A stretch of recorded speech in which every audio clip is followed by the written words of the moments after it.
Yep. I mean, he's a scientist after all.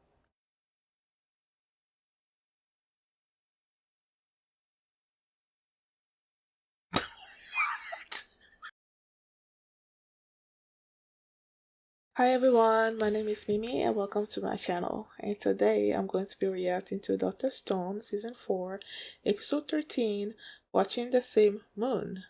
Last episode, they took Zeno, they took one of his ship, and then they went away. They established some kind of diplomatic relationship with the rest of the people of Zeno, with Dr. Brody as the president. They're gonna be building the city of corn over there, and the others, like Senku and Chrome and the others, they're going on their journey to South America, I believe. And in order to do whatever they need to do, in order to go to the moon and face the people that sort of like stone the whole world and whatnot. I didn't realize last episode that, well, it's not like I didn't realize. Yeah, I didn't think about it until after I was editing the episode. Then I'm like, wait, this feels like uh, a mid season kind of thing, where the next season they change the intro. They will change the intro because it's gonna go like into the new stage of their show or whatnot. And I'm like, wait, so that was the last time that I listened to my, my intro, Casanova Posey.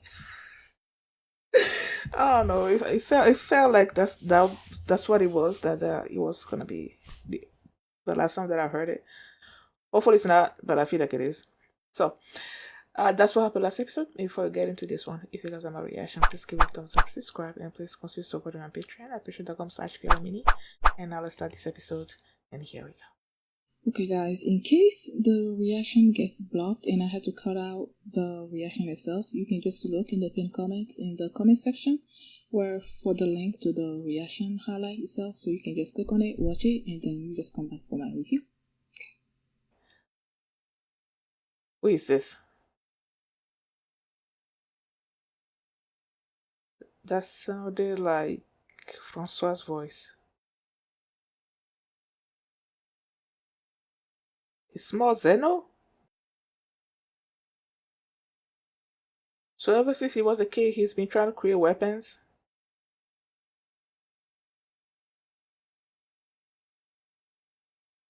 So they're like, so they're sort of like Taijo and Senko.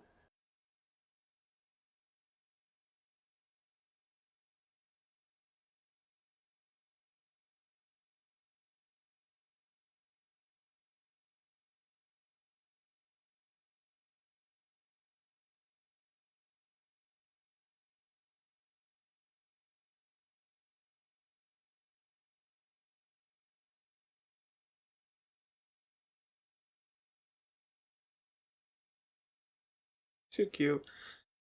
Ay, ay.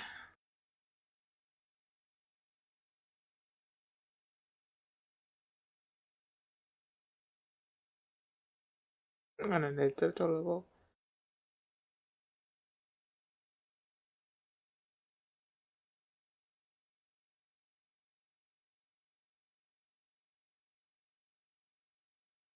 Of course he's gonna go after him.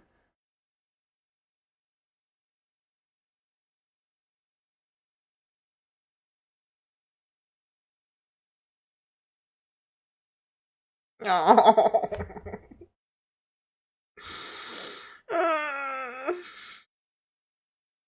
Something told me what's the last time, but like,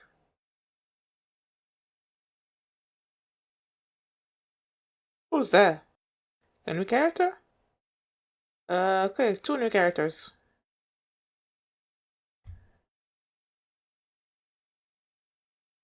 It's not bad. I prefer the first one. Oh, dale, I won't let you down. Oh, oh well. When I heard the I knew it was you.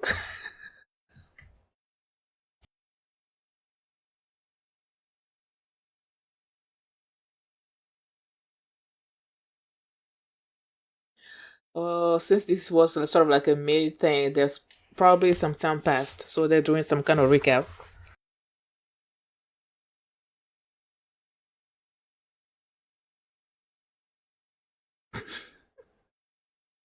The career, Stanley Sensei.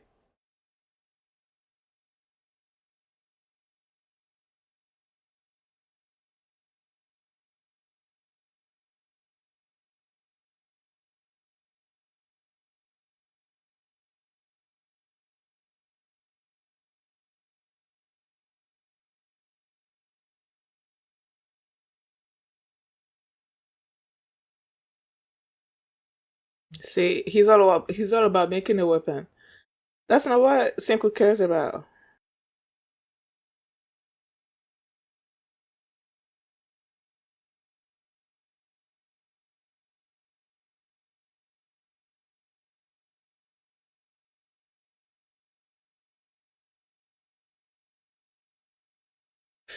Yeah.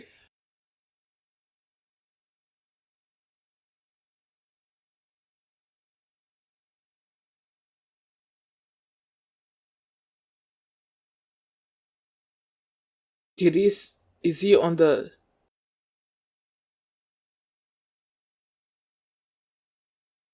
did he go with Senku and the others? Maybe he's I don't know.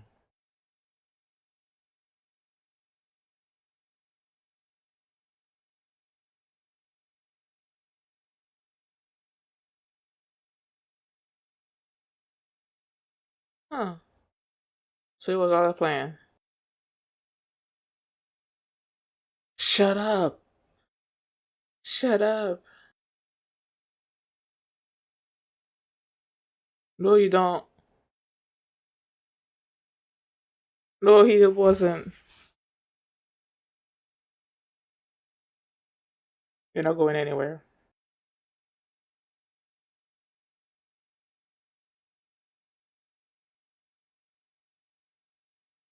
Something.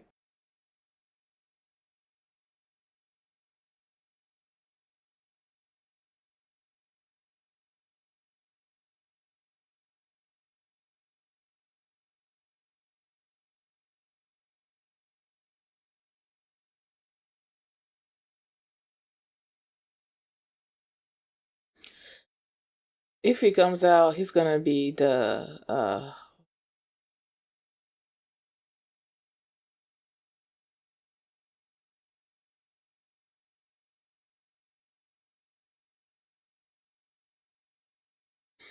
well, he knew he was trying to protect him, so that's fine. I'm sure Senku already knows that they're gonna find them sooner or later, so it's not really a big deal.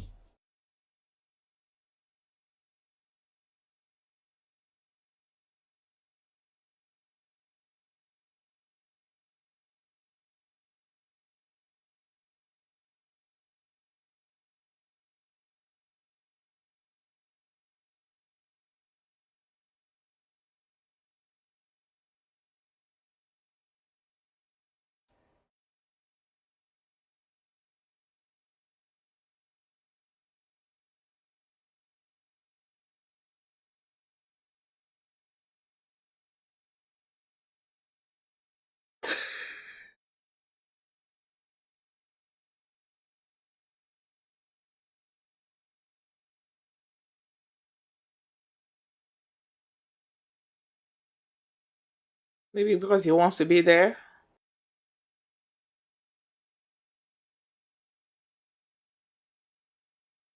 Yep. I mean, he's a scientist after all.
I love seeing those three together doing science stuff.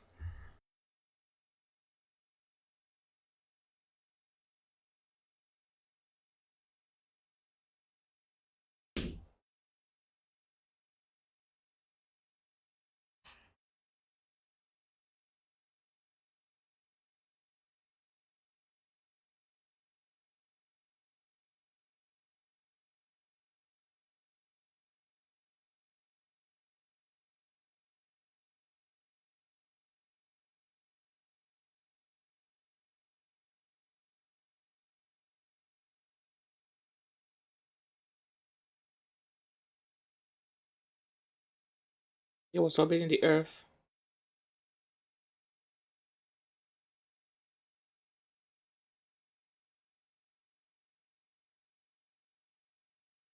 Mm.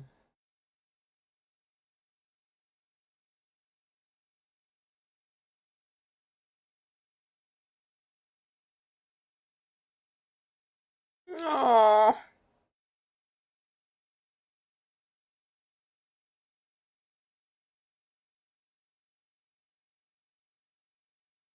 And then you got stuck with the weapons things. I'm like,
now you have your location.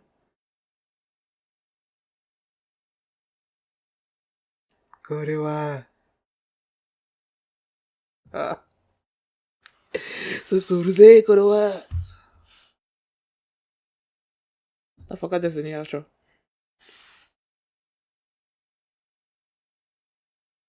Oh, why they focus on these three? I wonder.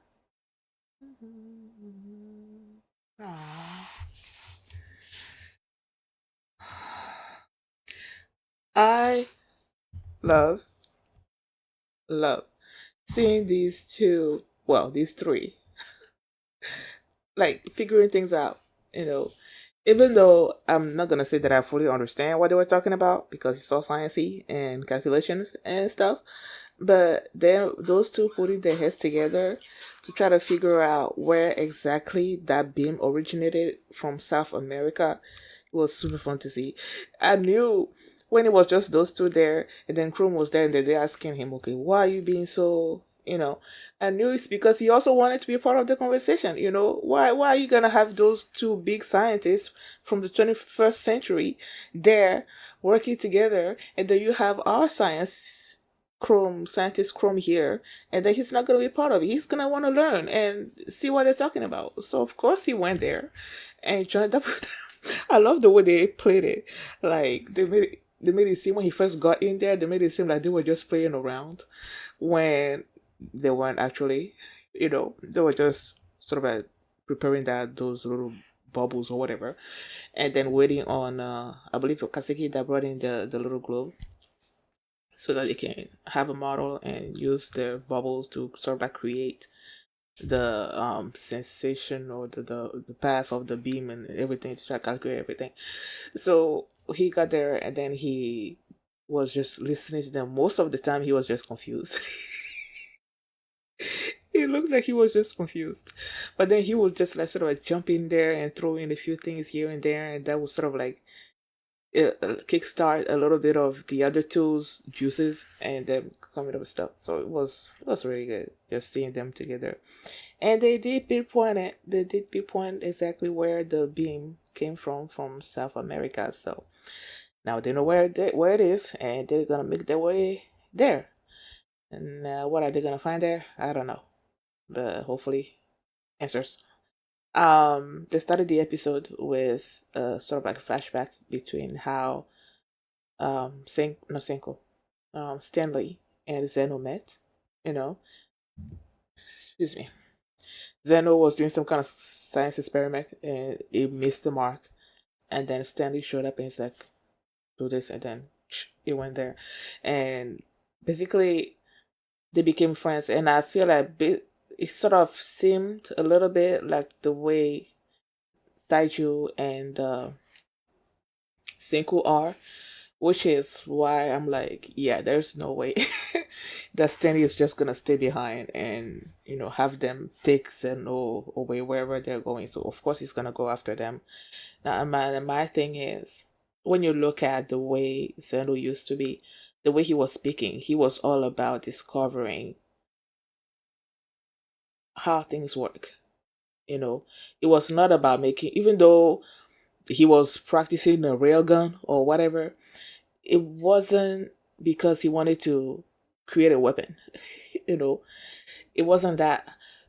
But somewhere along the way, he turned into this person that just wanna dominate the world or whatever. So I'm hoping that with him and I don't think it's gonna.